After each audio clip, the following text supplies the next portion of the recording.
আসসালামু আলাইকুম রহমতুল্লাহি ওবরকাতুহু। সম্মানিত দর্শক, আমাদের সামনে যে নির্বাচনটি আসছে, ত্রয়োদশ জাতীয় সংসদ নির্বাচন ২০২৬ সনের ফেব্রুয়ারি মাসের ১২ তারিখে যে নির্বাচন হওয়ার কথা, সে নির্বাচন নিয়ে নানা রকম যাকে বলা হয় ব্যাখ্যা, বিবৃতি, নানা রকম প্রেডিকশন ইত্যাদি চলছে। যারা সন্দেহবাদী লোক, তাদের বক্তব্য নির্বাচন হবে না। যারা আশাবাদী লোক, তাদের বক্তব্য যে কোনো মূল্যে নির্বাচন হবে। কেন হবে? এ কারণ হলো যে আমরা চাচ্ছি নির্বাচন হতেই হবে। তো উত্তর হলো যে আমরা তো ইতিপূর্বে অনেক কিছু চেয়েছি। আমরা গণতন্ত্র চেয়েছি, এখনো চাচ্ছি। ২০১৪, ১৮, ২৪ এই নির্বাচন আমরা চাইনি। তো আমরা যে নির্বাচনগুলো চাইনি, সেইগুলো শাসক দলকে বুঝাতে ১০ বছর সময় লেগেছে। তো সেই অর্থে এখন আমরা চাইলেই যে এই মুহূর্তে নির্বাচন হবে, তার গ্যারান্টি কোথায়? এই বিষয়গুলো নিয়ে আলাপ আলোচনা করব। দ্বিতীয় যে বিষয়টি হলো যে নির্বাচন যদি হয়, সেক্ষেত্রে কিভাবে নির্বাচন হবে? এটি বিস্ময়কর, এটি অভাবনীয়, একটি জাদুকরী নির্বাচন। সারা দুনিয়া অবাক বিস্ময়ে তাকিয়ে দেখবে, যেখানে সকল মানুষ ইতিহাসে সকল রেকর্ড ব্রেক করে নির্বাচনের জন্য ভোট কেন্দ্রে উপস্থিত হবে, দলে দলে গিয়ে হা ভোটে ভোট দিয়ে বা সিল মেরে হা ভোটকে জয়যুক্ত করবে, বিপ্লবকে সুসংহত করবে, ডক্টর মোহাম্মদ ইউনূসের হাতকে শক্তিশালী করবে। আর অন্য যে ব্যালটগুলো রয়েছে, সেই ব্যালটে স্বাক্ষর করে যে যার পছন্দের প্রার্থীকে ভোট দিয়ে বাংলাদেশে একটা নতুন দিগন্ত উন্মোচিত করবে। বিষয়টি আসলে অতটা সহজ আমার কাছে সেটা মনে হচ্ছে না। কেন মনে হচ্ছে না, সেই বিষয়গুলো আমি ধীরে ধীরে বলে যাচ্ছি। সেটা হলো, আপনি আপনার জীবনকে নিয়ে চিন্তা করুন, দেখবেন যে আপনার জীবনে যে ভালো কাজগুলো করেছেন, সেই ভালো কাজগুলো আপনাকে কখনো প্রলুব্ধ করে না দ্বিতীয়বার আরেকটি ভালো কাজ করার জন্য। এর কারণ হলো যে ভালো কাজের ফলে মানুষের অন্তরাত্মা তৃপ্তি পায় ক্ষণিকের জন্য, কিন্তু নানামুখী সমালোচনা, বহু বিতর্ক এবং যাকে বলা হয় ভালো কাজের পথে নানা রকম বাধা বিপত্তির কারণে মানুষ ভালো কাজ আসলে দ্বিতীয়বার করতে গিয়ে আগ্রহ হারিয়ে ফেলে। কিন্তু মন্দ কাজের অনেক বাধা, অনেক ব্যর্থতা, কিন্তু মন্দ কাজের একটা ইন্দ্রিয়গত তৃপ্তি রয়েছে। সেই তৃপ্তিটা খুবই জঘন্য। ধরুন, কেউ ডাকাতি করলো, কেউ চুরি করলো, কেউ ধর্ষণ করলো, অন্যের হক নষ্ট করলো, অন্যের জায়গা জমি দখল করলো, পরস্ত্রী হরণ করলো, নানা রকম অপকর্ম, ভোট বাক্স ছিনতাই করলো, ব্যালট বাক্স ছিনতাই করলো, বিনা ভোটে এমপি হয়ে মন্ত্রী হয়ে দাপট দেখালো ১০ বছর, ১৫ বছর, ২০ বছর, তারপরে জেল খাটলো, জুলুম খাটলো, তারপরে মার খেলো, লাথি খেলো, গুঁতো খেলো, কিন্তু তারপরে মানুষ মন্দ কাজ করতে চায়। এই কারণটা হলো যে মন্দ কাজে শ্রম খুব অল্প, একেবারে শ্রম অল্প। আর যতদিনই আনন্দ করা যায় বিনা পরিশ্রমে মাগনা যদি কোনো একটা জিনিস পাওয়া যায়, তখন সেটার একটা যে পাশবিক আনন্দ, এটা মানুষের যে সেই প্রাগৈতিহাসিক যে পশুর চিন্তা, সেই পশুর চিন্তার মধ্যে তাকে একত্র করে ফেলে। ফলে আপনি দেখুন যে হাজার হাজার বছর ধরে এত মানুষ গ্রেপ্তার হচ্ছে, ডাকাতি বন্ধ হচ্ছে না, ছিনতাই বন্ধ হচ্ছে না, পকেট মারের যে কাজ, একবার চিন্তা করুন তো কি ঝুঁকিপূর্ণ কাজ। বা গ্রামে যে আমাদের যে ছোটবেলা আমরা দেখলাম সিধেল চুরি করত, সারা গায়ে তেল মেখে উলঙ্গ হয়ে, তারপরে শেষে সেই ঘরে শীত কেটে ঢুকতো, অনেকে ধরা পড়তো, মার খেত, অনেকে আহত হতো, তারপরে শেষে এত কষ্ট করে কি চুরি করত?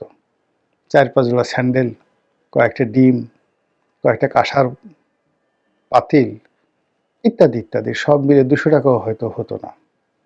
আমি যে সময় আমাদের গ্রামে শীতল চুরি হতো ওইরকমই, এবং এটা নিয়ে গ্রামে সে প্রচুর বিচার সালিশ হতো, চোরকে পিটানো হতো, অনেক সময় জেলে দেওয়া হতো। কিন্তু এসে আবার সেই সিঁদুল ছুরি সে করত। এটার কারণ হলো যে মানুষ মন্দ কাজের মধ্যে এক ধরনের পাশবিক আনন্দ সে লাভ করে। এটা অনেকটা নেশার মতো। মদ, গাঁজা, সিগারেট এইরকম যে বাজে নেশা আছে ওইরকম মন্দ কাজেরও নেশা। তো আমাদের রাজনীতিতে ভালো নজির খুব অল্প, কিন্তু অসংখ্য মন্দ নজির রয়েছে। আর সেই মন্দ নজিরের মধ্যে অন্যতম একটি মন্দ নজির হলো নির্বাচনে কারচুপি করা, ব্যালট বাক্স ছিনতাই করা, ভোট ম্যানিপুলেট করা ইত্যাদি নানা কুকর্ম। এবং সেই কুকর্মগুলোর মধ্যে 3টি পিরামিড রচিত হয়েছে। মিশরের যেমন 3টি বিখ্যাত পিরামিড রয়েছে, ইজিপ্টের রাজধানী কায়রোর কাছাকাছি দ্য গ্রেট পিরামিড। আমাদের নির্বাচনের যে রাজনীতি, সেই রাজনীতির 3টি গ্রেট পিরামিড হলো 2014, 18 আর 24 নির্বাচন। তো এই নির্বাচনে আওয়ামী লীগ যে ব্যাপক সফলতা দেখিয়েছে, এই নির্বাচনকে ব্যবহার করে আওয়ামী লীগ অর্থনৈতিক, সামাজিক, রাজনৈতিক যে সুবিধা ভোগ করেছে টানা 10টি বছর। ফলে যে কোনো মানুষকে এটি প্রলুব্ধ করবে। 1। 2 নম্বর হলো যে এই মন্দ কাজের ফলে যে উদাহরণগুলো তৈরি হয়ে আছে সমাজে, রাষ্ট্রে, কৃষ্টি, কালচারে, এগুলো দূর করা খুবই কঠিন একটা বিষয়, খুব বড় মাপের সমাজ সংস্কারক এবং রাজনীতিতে বিপ্লবী যে ক্যারেক্টারিস্টিক্স এটি না থাকা পর্যন্ত কোনো নেতার পক্ষে এই ধরনের পরিবেশ পরিস্থিতি পরিহার করা সম্ভব হয় না। তো সেক্ষেত্রে 2026 সনের ফেব্রুয়ারি মাসে যে নির্বাচনের কথা আমরা ভাবছি, যে সম্ভাবনা আমরা দেখছি, সেই সম্ভাবনার পাদপীঠে একেবারে শকুনের মতো 2024 সনের আমিডামি নির্বাচন হা করে সেই নির্বাচনে যারা কুশীলব তাদেরকে ভয় দেখাচ্ছে, তাদেরকে প্রলুব্ধ করছে এবং তাদেরকে আকর্ষণ করছে, আয় আয় আয় আমার মতো করে একটা অদ্ভুত নির্বাচন কর। তো সেক্ষেত্রে আগামীতে নির্বাচন যেটি হবে তার জন্য সবচেয়ে বড় বাধা হবে, বিঘ্ন হবে এই 2024 সনে যে আমিডামি নির্বাচন হয়েছে সেই নির্বাচনের একটা প্রতিবেশ অ্যাভয়েড করা বা পরিহার করা।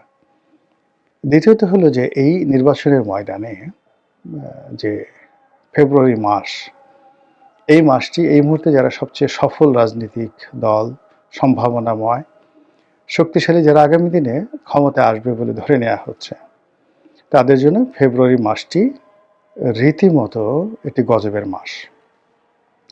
এবং এই গজবের মাসে 1996 সনে তারা একতরফা নির্বাচন করেছিল এবং সেই একতরফা 15 ফেব্রুয়ারির যে নির্বাচন, সেটার পথ ধরেই বাংলাদেশের রাজনীতির যত কলঙ্ক পরবর্তীকালে 96 সালের পরে যত কলঙ্ক, দুর্ভোগ এবং দুর্দশা, এটি ওই 15 ফেব্রুয়ারি নির্বাচনকে কেন্দ্র করে।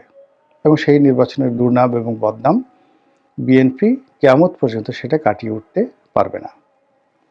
ওই নির্বাচনের আগে বাংলাদেশে যে সহিংসতা হয়েছে এবং ওই নির্বাচনটিকে বানচাল করার জন্য যে পরিমাণ লড়াই সংগ্রাম করতে হয়েছে এবং ওই নির্বাচনটি অনুষ্ঠান করানোর জন্য বিএনপি যে ক্ষয়ক্ষতির মুখোমুখি হয়েছে, যার দায় থেকে, দুর্ভোগ থেকে বিএনপি এখনো বের হতে পারছে না। ফলে বিএনপির সঙ্গে 15 ফেব্রুয়ারি নির্বাচন, মাগুরা নির্বাচন, তারপরে গ্রেনেড হামলা, জজমিয়ার নাটক, এরপর তেজগাঁয়ের কুখ্যাত নির্বাচন ইত্যাদি যে সকল যাকে বলা হয় কলঙ্ক লেগে আছে, সেই কলঙ্কের সঙ্গে বাংলা ভাই, সেই কলঙ্কের সঙ্গে শায়ক আব্দুর রহমান, সেই কলঙ্কের সঙ্গে ছাড়া বাংলাদেশের সেই জজ কোর্টগুলোতে একই সঙ্গে বোমা হামলা, জঙ্গিবাদের উত্থান, আরও কত কিছু। এবং এই কলঙ্ক থেকে বের হওয়ার জন্য বিএনপি এখন তাকে নতুন করে চেষ্টা করতে হচ্ছে। এবং আপনি দেখুন যে জনাব তারেক রহমান সাহেব বাংলাদেশে আসছে, মানে হি বিকাম এ জেন্টলম্যান। সে এমন ভদ্র হয়ে গেছেন, মেপে মেপে কথা বলছেন, রীতিমতো আমাদের মায়া লাগছে যে একটা মানুষ এত রাতারাতি পরিবর্তন হন কী করে, এত ভদ্র হন কী করে। তো তিনি চেষ্টা করে যাচ্ছেন, সবাই বলা বলি চেষ্টা করছেন যে না, এবার তারেক রহমান সাহেবের ব্যাপক পরিবর্তন হয়েছে, আর স্বাধীনতা বিরোধী চক্র তাকে ঘেরাও করতে পারবে না, আর সেই হাওয়া ভবনের কুশীলতা তার আশেপাশে স্থান পাবে না। আর যে সমস্ত লোক সেই 10টা কসরো মামলা, গ্রেনেড হামলা, যে সকল ইলেকশন ম্যানিপুলেশন থেকে শুরু করে পত্রপত্রিকার উপর যে জুলুম অত্যাচার চলছিল ওই সময়টিতে, সেগুলো আর চলবে না। যাই হোক, এগুলো সব আশার কথা। আমরা আশান্বিত থাকি। ভালো আশা করা ছাড়া মানুষ বেঁচে থাকতে পারে না। আমরা সেই বিতর্কে না গিয়ে আমরা যেটি বলতে চাই সেটি হলো যে যখন মানুষের জীবনে একটি মন্দ ঘটনা ঘটে, সেই মন্দ ঘটনার প্রতিক্রিয়ায় বারবার শুধু মন্দ বিষয়গুলো তাদেরকে টানতে থাকে, ভীষণ রকম টানতে থাকে। এবং একটা বিষয় আপনি দেখবেন যে আমরা কবরে রাখার সময় যেটা দোয়া পড়ি, মিনহা খালাকনাকুম ওয়া ফিহা নুইদুকুম ওয়া মিনহা নুখরিজুকুম তারাতান উখরা। অর্থাৎ হে মানুষ, মানে আল্লাহর বক্তব্য পবিত্র কালামের পাকে যেটা বর্ণনা করা হয়েছে, হে মানুষ, এই মাটি থেকে তোমার উত্থান হয়েছিল, এই মাটির মধ্যেই তোমাকে দাফন করা হলো এবং এই মাটি থেকেই তোমাকে আবার মানে উঠানো হবে কিয়ামতের দিন। এর অর্থ যে মানুষের যেখানে শুরু সেখানেই শেষ হয়, যেখান থেকে তার উত্থান হয় সেখানে তার পতন হয়। ঘুরে ফিরে একটা সার্কেলের মধ্যে মানুষ সবসময় ঘুরতে থাকে। তো সেই দিক থেকে জামাতের একটা সার্কেল আছে, বিএনপির একটা সার্কেল আছে, আওয়ামী লীগের একটা সার্কেল আছে। অতীতে জামাত বহুবার তাদের সেই সার্কেলের মধ্যে পড়ে কখনো বৃহস্পতির তুঙ্গে উঠেছে, আর কখনো শনির দশায় পড়ে ঘুরপাক খেয়েছে। বিএনপির একই অবস্থা, আওয়ামী লীগের একই অবস্থা। এখন আওয়ামী লীগের কপালে শনির দশা, বিএনপির বৃহস্পতি, আর জামাতের বৃহস্পতি প্রায় শেষের পথে। তো সেদিকে প্রশ্ন হলো যে আগামীতে যে নির্বাচন আসছে সেই নির্বাচনের সময়টিতে বৃহস্পতির যে গ্রহ সেটার যে চক্র সেটি কার দিকে থাকবে? বিএনপির থাকবে, আওয়ামী লীগের দিকে থাকবে, নাকি জামাতের দিকে থাকবে? সময় খুব বেশি নেই, হায়েস্ট 1 মাসেরও কম সময় আছে। তো এই 1 মাসের কম সময়ের মধ্যে যদি আপনি নির্বাচনের অনুষ্ঠান ধরেন, সামনে পিছনে আরও কিছু ফর্মালিটিস বাদ দেন, ছুটির দিন বাদ দেন, 2 সপ্তাহের মধ্যে নির্বাচন হয়ে যাচ্ছে। 2 সপ্তাহের মধ্যে আমরা একটা প্রধানমন্ত্রী পাচ্ছি, আমরা একটি দলকে রাষ্ট্র ক্ষমতায় দেখতে পাচ্ছি, ডক্টর মোহাম্মদ ইউনূসের বিদায় দেখতে পাচ্ছি, নতুন রাষ্ট্রপতি দেখতে পাচ্ছি, আরও কত কিছু। এখন বুকে হাত দিয়ে জিজ্ঞাসা করুন তো যে যার অবস্থানে থেকে যে আমরা এই জিনিসগুলো যেটা কাগজে কলমে এই মুহূর্তে আমরা দেখতে পাচ্ছি সেটার ব্যাপারে কি আপনার অন্তর সাড়া দিচ্ছে? আপনার পরিবেশ প্রতিবেশ কি আপনাকে জানান দিচ্ছে? অথবা আপনি বিশ্বাস করছেন যে আসলে এইভাবেই এত কিছু হবে? এই গেল এক। 2 নম্বর হলো যে যদি নির্বাচন হয় সেই নির্বাচনটিতে এই অল্প সময়ের মধ্যে সাড়া ফেলে আমরা সবাই অংশগ্রহণ করব। তারপরে সেখানে যে কজন ভোট দিবেন সেই কটি ভোটই কাউন্ট হবে, যেভাবে রেজাল্ট ছাপানো হবে সেইভাবে, মানে মানুষ যেভাবে ভোট দিয়েছে সেভাবে রেজাল্ট ছাপানো হবে, আর মানুষের আশা আকাঙ্ক্ষা সেই নির্বাচনের মাধ্যমে প্রতিফলিত হবে। অথবা আমির আমির মতো বা 15 ফেব্রুয়ারির মতো মানে এরকম একটা প্রশ্নবিদ্ধ নির্বাচন, সেই নির্বাচনে অতীতের যে রাহুগ্রাসগুলো বিএনপিকে গ্রাস করেছিল, তো সেই রাহুগ্রাস বা সেই ত্রিশূলগুলো আবার বিএনপির দিকে ধেয়ে আসছে কি না এটা আপনারাই চিন্তা করুন, এবং তার সঙ্গে সঙ্গে যে যার অবস্থানে থেকে দোয়া করুন আল্লাহ রাব্বুল আলামিন যেন আমাদের এই দেশের প্রতি শান্তি নাজিল করেন, আমরা ভালো একটি রাজনৈতিক পরিবেশ পাই, এবং যে যার অবস্থানে থেকে আমরা যেন শুকরগুজার বান্দা হিসাবে স্বাধীন সার্বভৌম দেশের সুনাগরিক হিসাবে স্বস্তির নিঃশ্বাস ফেলতে পারি এবং সসম্মানে মরতে পারি। আসসালামু আলাইকুম রহমতুল্লাহি ওয়া বারাকাতুহু।